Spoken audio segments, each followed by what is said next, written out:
Good morning, all of you strong, determined, magnificent women.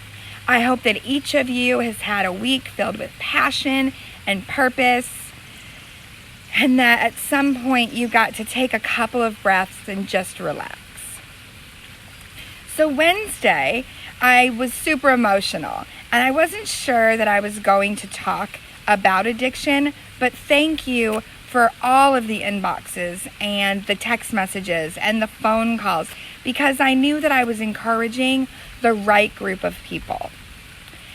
I'm not going to stay on addiction for very long, but there was another set of people that really deserve to be celebrated on the subject of addiction.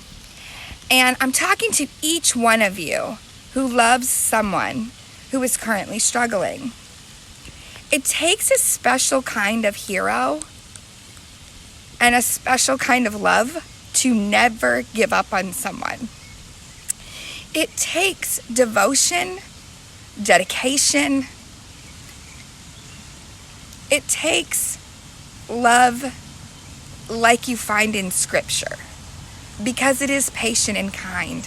There are so many times that when someone is in the middle of their addiction, that their loved ones are forced to make hard choices. So for each of you facing those hard choices today, I applaud you. I have more respect for you than you will ever know. And I have come to a place in my life now where I have an understanding of what it takes to love someone who may not be able to love themselves right now. And I wanted to just come to each one of you and say, good job. And I understand that there are decisions on a daily basis when you're loving someone in an addiction that become overwhelming. Well, I'm here to tell you that it is okay to tell them no.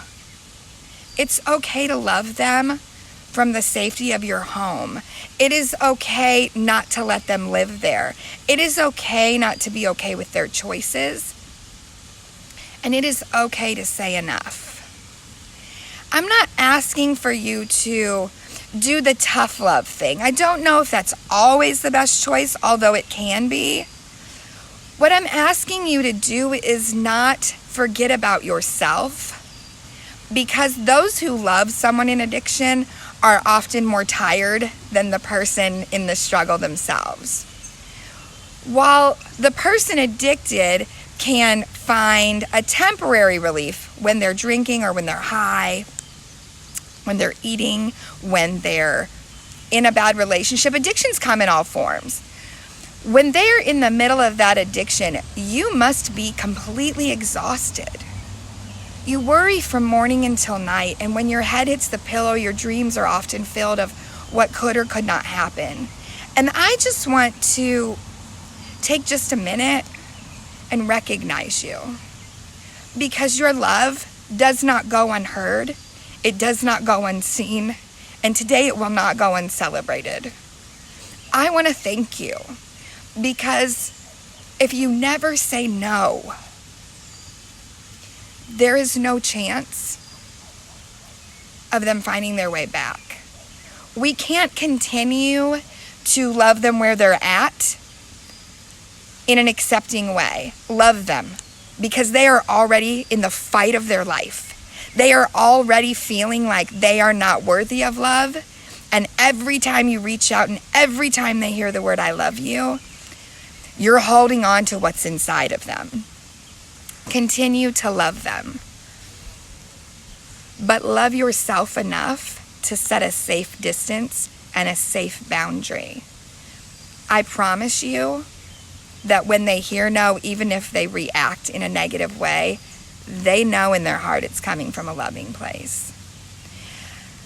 I commend you. I encourage you. I applaud you. I am in awe of each of you who can love someone in their addiction. Don't let one moment go by feeling any guilt, because you did the best that you could. You loved the best way you knew how, And it's up to them now to make the choice to allow you to love them. Good job. For some of you, when you say I love you, it's the only time they hear it. Because for many people in addiction, they've lost everyone, and you are the only rope they have. And as my mom once told me, in a terrible situation, when you don't know how to get out, tie a knot in the end of the rope and hold on. And she was my knot. So for each of you today that are the last knot in somebody's rope, God, I love you. And I thank you. And they thank you. And someday they will thank you. For those of you who loved someone that maybe lost their fight, and you're feeling like, maybe I could have done more, maybe I could have called, you are not responsible for a lost fight.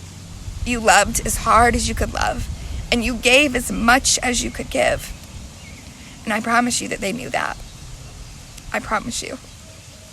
Have a good day, ladies. Have a great weekend. Monday, if you know a single mom who needs some encouragement, send her my way. You can get me on the blog now or on YouTube. Just search for Lisa Starr. I'd love to have just a few minutes on Monday to come into their homes and thank them for being rock stars. For those of you who maybe I hit a note today, or maybe you felt like I was talking to you, I was. It was meant for you. For the thousands, the millions of you who are raising someone else's child, loving your own from afar, watching a friend slowly but surely pull away from life, hang in there. Your encouraging words when you get the opportunity do not go on deaf ears.